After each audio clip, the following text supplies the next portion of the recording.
Si avec votre équipe, vous avez décidé que vous alliez intégrer des vraies photos, des photos que vous aurez prises à partir de vos modèles de fausse nourriture, bien, vous allez devoir mettre plus de photos dans votre menu pour que ça soit équitable avec ceux qui vont avoir fait des dessins. La personne qui va travailler les photos, ça devrait être une personne différente de celle qui a travaillé le menu au niveau de la mise en page du texte.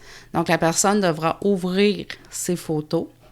Donc là, moi, je n'ai pas d'exemple de fausse nourriture. Là. J'ai pris une autre photo. Cet élève-là va devoir aller travailler avec le recadrage si la photo n'a pas été assez bien cadrée. Va devoir travailler en supprimant de l'arrière-plan. Ça, on l'a déjà vu avec le photomontage du cimetière.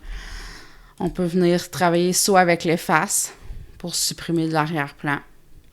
On peut aussi travailler avec des outils de sélection. Donc, ici, là, je pourrais venir sélectionner. Donc, une fois que j'ai sélectionné ici, si je fais supprimer, bien, je sélectionne ce qui est à l'intérieur de ma sélection. Donc, je peux faire CTRL-Z. Il faut que je vienne ici, dans sélection, et inverser la sélection pour supprimer la sélection. Quand on veut enlever les petites lignes contours de la sélection, on doit faire CTRL-SHIFT et A. Pour retravailler les photos, on peut aller travailler dans les filtres. Donc, ici, on peut aller ajuster les couleurs, on peut aller désaturer, on peut aller modifier.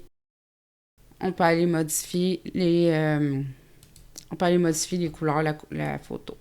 Donc là, c'est un exemple rapide que je fais ici. On fait OK quand on aime le rendu de la photo. On peut aller aussi travailler avec des filtres artistiques qui sont ici. Et on peut aller travailler avec des filtres Gmic Qt. Donc, ces filtres-là vont donner beaucoup plus de choix, mais aussi, ça fait travailler beaucoup le logiciel. Donc, ça se peut qu'en travaillant avec les filtres, que le logiciel puisse avoir des ratés. Donc, il faut être patient. Donc, on voit ici là, qu'on peut modifier davantage les photos. Il faut cliquer sur la petite flèche. Et ça nous donne des filtres pour modifier nos photos. Donc, on doit faire appliquer. Là, on voit ici là, le filtre travaille. Le logiciel est en train de travailler. Donc, on doit être patient et attendre que ce soit fini.